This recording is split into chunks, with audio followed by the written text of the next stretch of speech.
scream, dance to that, which one is created for. A partir de este momento interrumpimos la transmisión de Radio Dínamo para dar inicio a una nueva sesión de Pink Floyd. Es un invento de la CIA, información, desinformación, sobre todo metainformación, parainformación. Hay unos audios de Thierry Meyssan, es un intelectual francés. Él hace análisis geopolítico, ¿no? Él dice que más o menos desde el año 2015 que venía anunciando, o antes, que en América Latina había un plan para pudrirla, así literalmente, hacer exactamente lo mismo que se hizo en Medio Oriente. Ajá. No una guerra de dominación por recursos naturales, sino una guerra de destrucción del Estado. Destruir los estados, así como pasó en Siria o en Libia. Es un país arrasado, ¿viste? No es que han dominado las estructuras, no es que han transado con la oligarquía de uno de esos países para compartir la riqueza y tener acceso. No, fue una guerra sin sentido, de destrucción y arrasamiento. Libia y Siria son tierras arrasadas, sobre todo Libia, ¿viste? Después de que lo mataron a Gaddafi quedó... Recién ahora se está recuperando un poco, ¿viste? Pero bueno, eso empezó con una serie de revueltas que es las llamadas primaveras árabes. Bueno, Thierry Meyssan, creo que él tuvo la intención de juntarse con Cristina de Kirchner hace unos cuantos años, vino a la Argentina para advertirle, porque él como que venía viendo muy claro que acá iba a haber una movida de este tipo, que creo que le llaman la doctrina Zebrovsky. Después podemos explayarnos sobre el tema, pero que es guerra intensiva de cuarta generación. O sea, acá no va a pisar nunca un ejército norteamericano, sino que a través de ejércitos mercenarios y a través del uso de los medios de comunicación, sobre todo, algo que acá ya están acostumbrados también a los medios de comunicación son de la oligarquía más o menos de 1800 y algo. Sí.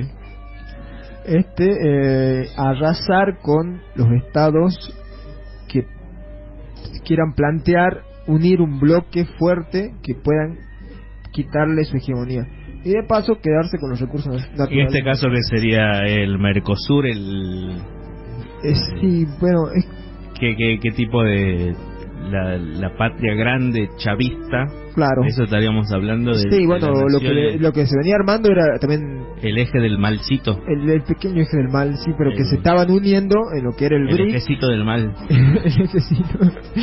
El triciclo, el eje de atrás, el poderoso. Yo me imagino que lo pintan. Y adelante la ruedita del mal. El eje del mal, el otro que está Rusia, Corea, China, ¿sí? Claro, entonces el ejecito. Bueno, pero es que se estaba formando el BRICS, también era Brasil, cuando estaba Dilma y Lula, Rusia, China, la India.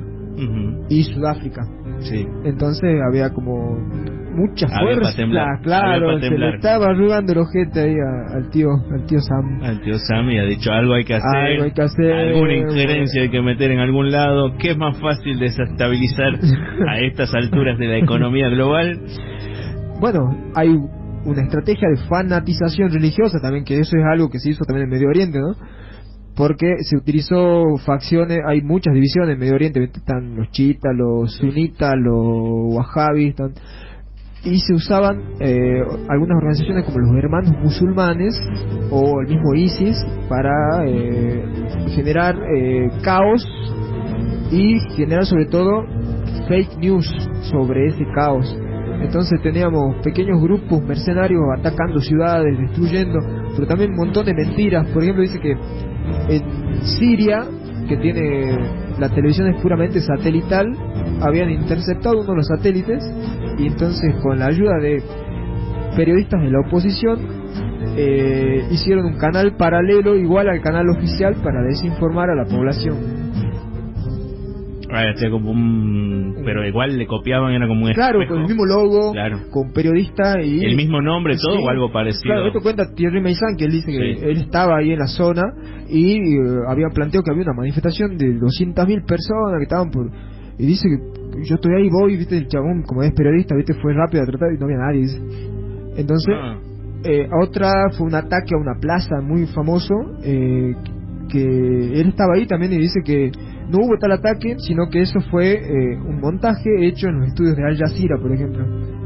Bueno, que Al Jazeera también tiene otra historia bastante particular, Claro, como ¿viste? un medio muy influyente en la zona, además de como un medio que reportaba desde la zona para el resto del mundo, con una credibilidad bastante grande, y después se le ve la hilacha. Ya no era ese medio creíble. Sí. Por eso ahora vemos solo RT. Ahora sí, que le creemos todo a Russia Today. Lo que estamos viviendo hoy día en todo el país, en las calles de nuestro país, es en el fondo la voz de los excluidos.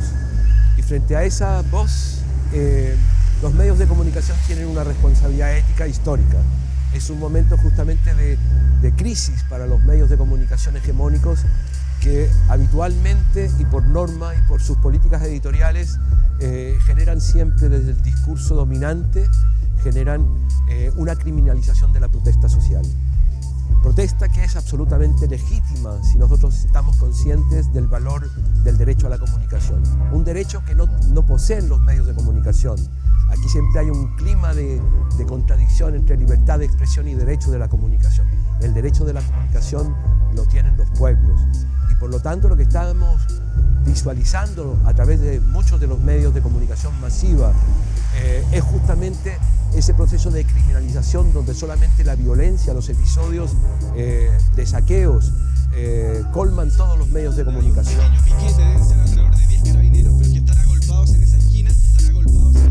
Hoy día podemos ver cómo los medios de comunicación han tenido este rol al alero del poder, porque de hecho son parte de estos grupos de poder, de estos grupos económicos, donde no les conviene obviamente que la gente se manifieste, que los pobladores y pobladoras, que los estudiantes, las estudiantes, que distintos sectores de la sociedad civil se manifiesten en contra de este sistema desigual e injusto. Por lo tanto, ¿cuál es la forma de aplacar este discurso por parte de los medios de comunicación? Justamente manipulando la noticia, haciendo como medio de encuadre la criminalización de la protesta, este supuesto desabastecimiento que estamos sufriendo, también este blanqueo de imagen que hay hacia el ejército y las fuerzas de orden público, a través de estos videos, de estos virales que comparten de gente abrazando a militares que se pone el uniforme justamente para reprimir a las personas en las protestas. Podemos ver cómo durante diversos saqueos no hay carabineros, no está el ejército. Por lo tanto, preguntarse también cuál es el rol de verdad que tienen los medios de comunicación. O sea, ¿es al alero de lo que está presentando el pueblo, de las demandas del pueblo, o al alero de seguir criminalizando todo tipo de manifestación, todo tipo de discurso que vaya en contra de los grupos de poder que en el fondo quieren seguir defendiendo el capital? La cosa es que bueno, estamos hablando de guerra no convencional, ¿viste? Las nuevas formas de guerra, de generar el conflicto bélico, caos, frío, bien. pero no tan frío. Más o menos. Porque detrás de esto, ¿quién está siempre? Esa es la pregunta. Hay analistas que nos están tirando que no es Trump, por ejemplo.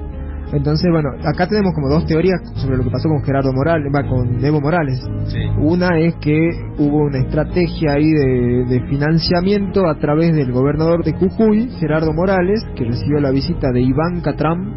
¿Qué hacía Ivanka Trump? Iba a visitar organizaciones de mujeres. Pero en realidad, ¿qué hacía Ivanka Trump ahí? Vamos, basta de tirar esta la versión oficial, que esta ya no la muestra Clarín.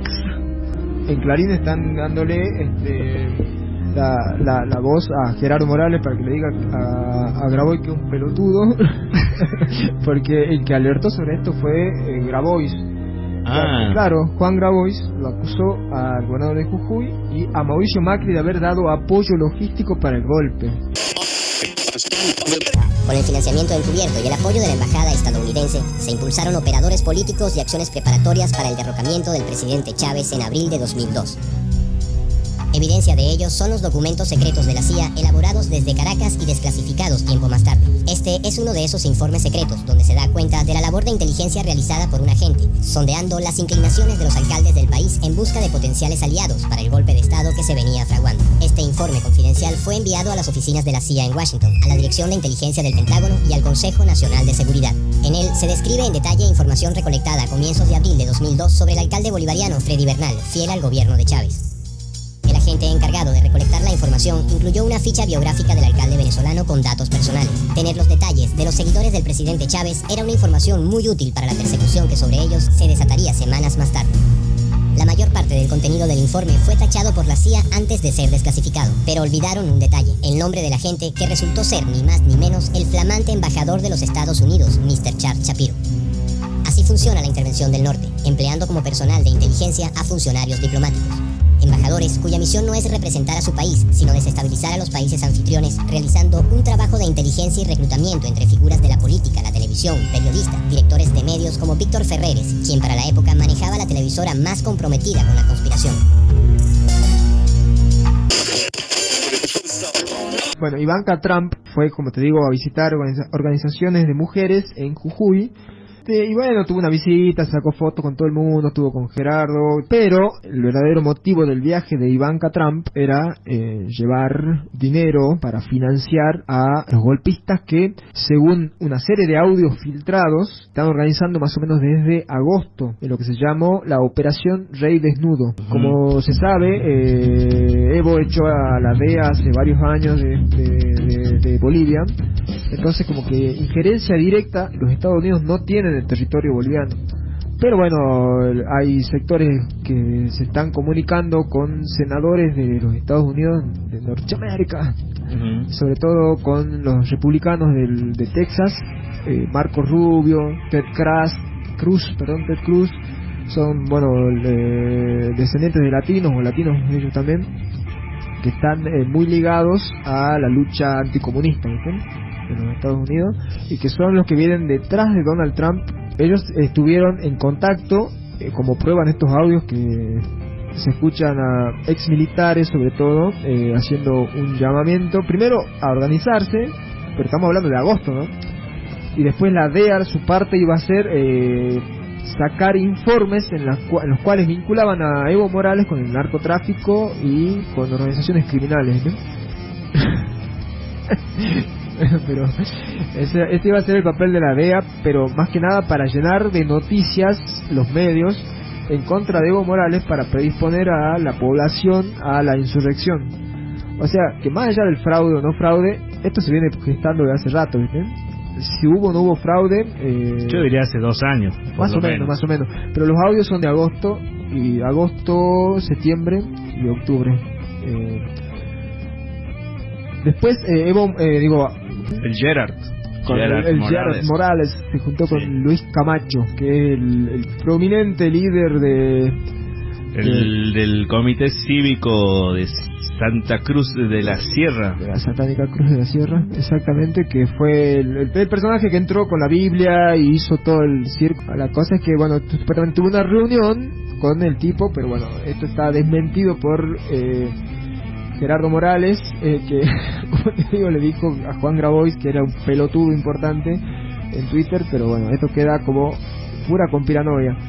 Como te digo, hay sectores del análisis geopolítico que dicen que en realidad Ivanka Trump vino a hacer sus cosas y nada más porque Donald Trump en realidad no se quiso meter en el tema. Donald Trump está como muy cuestionado por haberse retirado de la zona de Siria. Es más, está siendo acusado de traidor en estos momentos y está enfrentando un proceso de impeachment, que, o sea, puede ser destituido en cualquier momento. O sea, Trump en este momento no se quiere mandar ninguna cagada, supuestamente, y quedar pegado a ningún quilombo en el tercer mundo. La cosa es que queda como que en realidad son los sectores más ligados al complejo industrial militar, como Cruz y Rubio, los que están manejando esta insurrección junto con la DEA y la CIA, obviamente. Qué raro, sí. Bueno, los audios son súper interesantes para escucharlos porque tienen un plan que, si vamos a ver lo que ha pasado en estos días, lo venía escuchando ahora en el capítulo. Es una locura porque más o menos todo lo que venían planeando los tipos se vino llevando a cabo en los últimos días. Aquí hay un pueblo digno, yanquis de mierda. Váyanse al carajo 100 veces. Aquí estamos, los hijos de Bolívar, los hijos de Guaycaipuro, los hijos de Tupac Amaru. y estamos resueltos a ser libres. Hago responsable de todo esto y lo que pueda ocurrir al gobierno de Estados Unidos, que anda detrás de todas las conspiraciones contra nuestros pueblos. Y bueno, vimos que sobre todo en Bolivia tuvo mucha fuerza la fe religiosa en cuanto a la fuerza que llevó adelante el golpe, ¿no? Y eso es una crítica que se hace desde ciertos sectores, ¿no? De que la izquierda dejó de lado como el sector como más popular del pueblo, que tiene fe igual, ¿viste? Que son religiosos, son católicos o creen en Dios, sea evangelista, católico, lo que sea. Y ese es como un lugar en el cual hay un vacío que tratan desde los sectores que hacen injerencia en los pueblos de meter ahí sus puños, ¿viste? Como lo que trató de hacer el Bolsonaro salteño, Alberto Olmedo, ¿viste? Alfredo. Perdón, Alfredo, incluso Alberto, ¿eh? Sí, no, el otro es pero que en Bolivia parece que tuvo mucha fuerza, sobre todo sí, viendo ejemplo, a la autoproclamada presidenta con la Biblia así no, incluso antes de eso en las elecciones bolivianas, la presentación del candidato coreano boliviano Chi, que termina siendo la tercera fuerza en las generales, que es de una de estas iglesias, que además Evo Morales, el que el gobierno y la justicia relacionada al gobierno de Evo Morales es la que le permite a Chi, un misógino bastante delirante, porque incluso en sus propuestas él se presentaba como el hermano de un nominado al premio Nobel. ¿Cómo era eso? Y decía Chi puede. Chi puede. La influencia evangélica en la política suele comenzar con este ritual. Ahí les va. Durante las campañas, los evangélicos imponen las manos sobre los líderes políticos esperando que eso se convierta en más votos para ellos. Y este apoyo se paga como lo hizo el presidente mexicano López Obrador con la distribución de una cartilla moral que incluye frases como: el respeto a nuestro cuerpo nos enseña a ser limpios y moderados en los apetitos naturales. ¿Apetitos naturales? ¿Qué carajo es un apetito natural? ¿Un disco de Cerati o qué? Apetito natural. En fin, la cruzada evangélica también buscó que López Obrador ofreciera buscar la forma de entregar a iglesias cristianas concesiones para estaciones de radio y canales de televisión sin que ello signifique una reforma constitucional. Esto es apenas un asomo de una operación más profunda que involucra un asesor religioso de Trump y una poderosa alianza en Estados Unidos reclutando a políticos de todos los partidos políticos para gobernar con la Biblia. Otras veces buscan influenciar los nombramientos políticos para que los mandatarios se rodeen de funcionarios que apoyan la agenda evangélica, como el caso por ejemplo de Colombia, donde el embajador designado por el presidente Duque ante la Organización de Estados Americanos evidentemente no toleraría ni 10 minutos de Modern Family. Existe un orden natural, ¿sí? Y que la familia se crea mediante la complementación entre un hombre y una mujer. En algunos países, más que influenciar, la corriente evangélica neopentecostal intentó literalmente llegar al poder. Así pasó en Costa Rica, donde el cantante evangélico Fabricio Alvarado ha sido el único candidato de un partido cristiano que tuvo una alta posibilidad de convertirse en presidente. A ver, este es Fabricio antes de la campaña. Porque lo que Dios planeó es bendecirme y sucederá.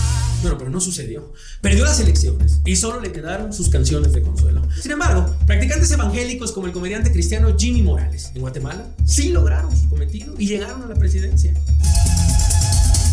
¿Cómo están mis negritos lindos? Sí, este es el presidente de Guatemala cuando era comediante. En otros países, la influencia evangélica se traduce en combatir reconocimientos de derechos humanos fundamentales, como bloqueos contra la despenalización del aborto en Guatemala, o el caso, por ejemplo, de Brasil, donde nombraron a una pastora evangélica como ministra de Mujeres, quien está activamente en contra del aborto. Eso es, bueno, como nombrar a Neymar como embajador del fair play, no sé. En Argentina, los evangélicos han apoyado la obstrucción en reformas de la educación sexual. En El Salvador, el presidente más popular de Twitter, Nayib Bukele, se opuso a la legalización del matrimonio igualitario. Pero en el tema del matrimonio, nosotros creemos que el matrimonio debe ser entre un hombre y una mujer. Es comprensible que las iglesias evangélicas, además de apoyar a algunos de estos presidentes, también apoyan la música urbana que quiere curar el homosexualismo. Claro que Dios ama y recibe a los homosexuales, al igual que a los heterosexuales, mas aborrece el homosexualismo porque no sabes que no quiere dejarlos iguales. Otra característica de la guerra de cuarta generación, ¿no? Está todo centrado en las redes sociales últimamente y del análisis de Big Data y las posibilidades que le brinda sobre todo a los Estados Unidos de Norteamérica, porque ellos son los que manejan, ¿no?, la totalidad de la red. ¿Por qué? Porque como sabemos toda la red pasa por Estados Unidos. Supuestamente Rusia quería plantear una red alterna, y con los países, bueno, del bloque del BRICS en algún momento la planteó, pero por el momento no hay una red que no sea la que pasa por los Estados Unidos. ¿Por qué? Porque la red nació en Estados Unidos. Claro, y ahí quedan como o sea, todos los nodos, todo pasa por ellos y por eso pueden controlarlo todo también. Con el amigo Mark. Con el amigo Mark, que sí, que está ahí laburando a full. No quiere largar el monopolio. No, hijo de puta. ¿Por qué? Porque lo hace más seguro. Bueno, igual están todas estas denuncias actualmente, hoy y ayer, denuncias de los trolls a favor y en contra de Evo, por ejemplo, que han inundado las redes con hashtags y etcétera, que son las formas de difundir, sobre todo fake news, la desinformación pura y dura. Exactamente. Y eso filtrado también por los nodos yanquis. Sí, y por redes como más particulares, como WhatsApp, porque WhatsApp eso ya es incontrolable, ¿no? Porque hay otras redes que se puede. Pero WhatsApp no ha sido comprado también por sí, obvio. Tiene todo el hijo de puta. Claro, por Zuckerberg tiene WhatsApp. Todo. Telegram, no sé, creo que Telegram no. No, Telegram no. Telegram todavía no. Bueno, pero el resto de las redes, Telegram tampoco es una red muy popular, que digamos, se utiliza, pero no está tan difundida como puede ser WhatsApp o Instagram, Twitter, Facebook. Sí. Y esas son las grandes. Esas son las grandes, son los que tienen la dominación. Al menos de Occidente, sí, claro, son los que controlan la información de Occidente, ¿no? Que se transmite a través de esos canales y no de manera ni siquiera directa, porque cuando uno accede a la instalación de esas aplicaciones en el celular, uno también, claro, exactamente, le da permiso para el uso del micrófono, la cámara, para que tengan acceso. Claro, y te dicen, no lo vamos a utilizar, está todo bien, puedo confiar, no te vamos a espiar mientras estás durmiendo. Usar nuestro filtro. Podrías sacarte una foto de rostro para que no te vamos a hacer un análisis biométrico. A lo largo de todos estos años vamos a ir recordando fechas, momentos especiales que cada país tuvo que vivir, que fueron gestados en sus propios territorios, pero que de una u otra manera la CIA o en ese momento la Agencia de Inteligencia de los Estados Unidos tenía la mano involucrada. Vamos a recapitular. Brasil, 1964. ¿Qué pasaba en Brasil? En ese momento estaba a cargo el presidente João Goulart, mientras que en Estados Unidos estaba Lyndon Johnson como presidente de aquella nación. La CIA, a través de sus diferentes miembros y también las agencias de investigación, empezaron a proporcionar suministros, capacitación, estaban detrás sin tener que llegar a territorio y, por supuesto, ejercer la acción pública. De esta forma, en ese momento, lo que le daba miedo a Estados Unidos o a su presidente era que Brasil estaba resurgiendo, se estaba dando el crecimiento tan fuerte que podría hasta convertirse en la China de América Latina, y eso pues no lo veían con buenos ojos por parte del gobierno de los Estados Unidos, y eso fue lo que hizo que estuvieran involucrados. Y bueno, después de haber estado presentes, obviamente se vive este golpe de estado y cae el gobierno de Brasil. Pero no solo fue en Brasil, sino que se vieron escenarios muy similares. Otro más fue en Chile, el año 1973. Ahí el presidente era Salvador Allende, mientras que en los Estados Unidos era Richard Nixon. Salvador Allende, bueno, conocemos obviamente la historia de lo que sucedió en este país, cómo fue que él, antes de entregar el poder, antes de entregarlo, pues decide quitarse la vida. Pero también hay datos desclasificados que llegan por parte del gobierno de Estados Unidos, donde hay documentos que hablaban de este golpe de Estado entre 1999 y el año 2000, donde se confirmó la responsabilidad de Washington en poder derrocar Salvador Allende. Es decir, desde que él asume el poder en 1970, ya el gobierno de los Estados Unidos estaba viendo la forma de que no siguiera prosperando o de que en algún momento dado terminara. Saltaban las alarmas entonces en Washington en aquella época, ¿eh? Y de Chile, Argentina. Una situación muy similar se vivió en Argentina. Obviamente las situaciones o las cosas fueron diferentes, sin embargo, hay datos que también arrojan estos documentos donde se ve la mano de Estados Unidos de una forma muy sutil. Digamos que obviamente se emplearon diferentes métodos de inteligencia, hablamos que la CIA estaba involucrada, y en todo esto podemos decir que también estuvo involucrado en ese momento, la presidenta era Isabel Perón y en los Estados Unidos era Ford. 19 días antes de que se viviera el golpe de Estado contra Argentina, el presidente Ford de los Estados Unidos ya sabía lo que iba a suceder en esa tierra, en ese suelo, y sin embargo pues se mantuvieron al margen. Aquí tenemos un mapa, lo hemos dibujado en rojo, ¿por qué? Porque efectivamente podemos ver todo lo que sucedió en países como Brasil, como Argentina, como Chile, como Uruguay, como Paraguay y como Bolivia, y esto fue el operativo Cóndor, también mencionado en múltiples capítulos de la historia como una situación que se llevó a muchísimos de por medio por los intereses de los Estados Unidos. Pero Betsa, los intereses de Estados Unidos no solo se enfocaban en países, que obviamente hay gobiernos. También había ciertas personas que eran incómodas para el gobierno en aquella época. Y uno de ellos justo fue la peor pesadilla para la CIA y era el Che Guevara. Y es que hay información, algo que decía un ex agente de la CIA, Philip, él decía Che Guevara fue la mayor pesadilla. ¿Por qué? Porque tenía carisma, tenía capacidad de dirigir batallas contra la política, contra la represión de jerarquías, tenía el poder completo en América Latina y en estos países. Entonces por eso él representaba un grave problema, o como lo titulamos acá, una pesadilla para el gobierno de los Estados Unidos. Y múltiples formas también trataron de deshacerse de él. Bueno, sin embargo fue a manos del ejército de Bolivia cuando él muere, pero se dice que obviamente estos militares estaban instruidos por los agentes militares de Estados Unidos y por los boinas verde. Y de aquí nos vamos con Fidel Castro, porque él sí se lleva la medalla de oro.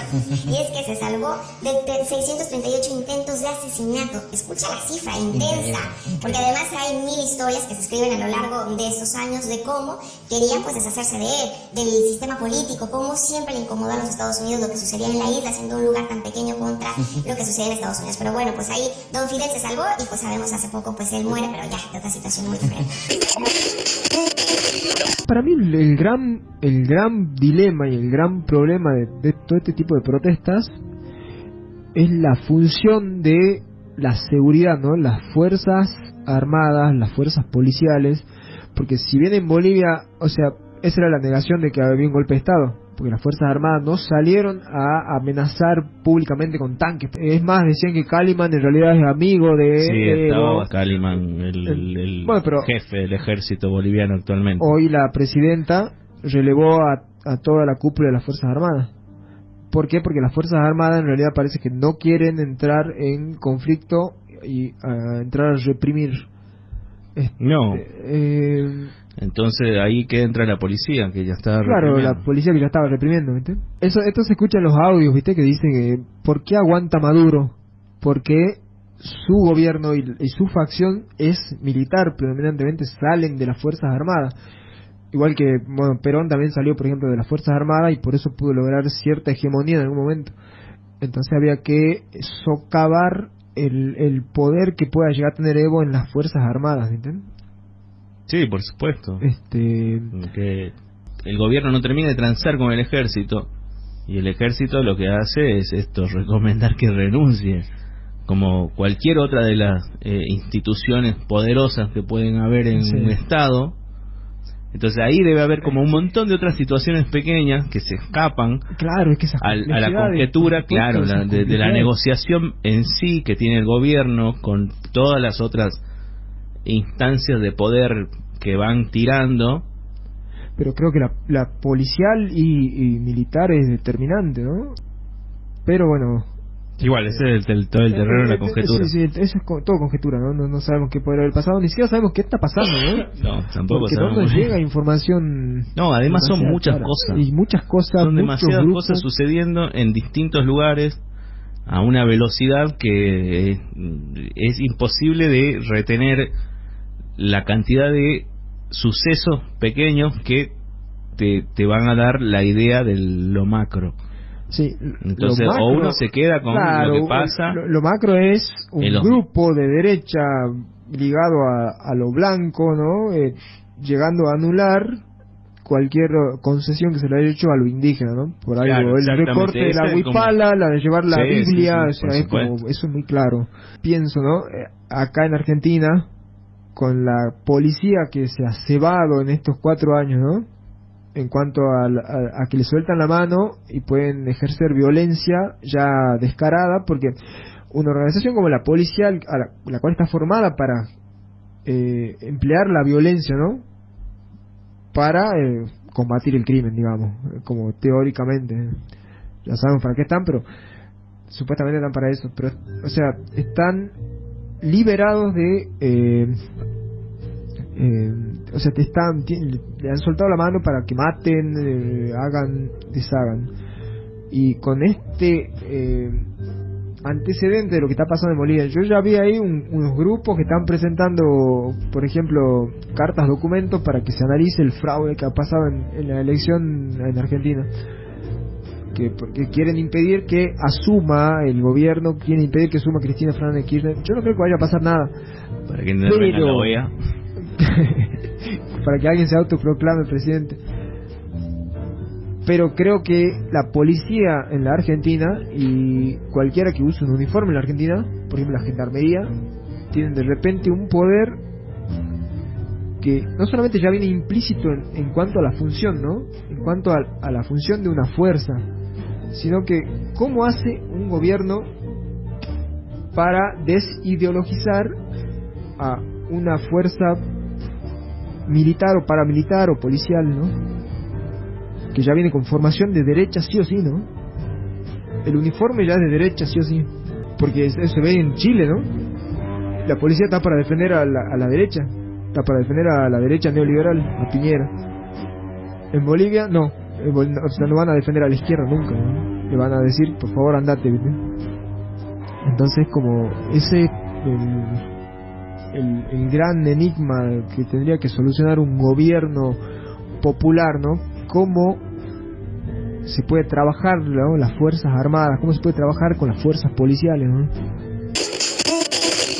I said, empty your mind, be formless, shapeless, like water.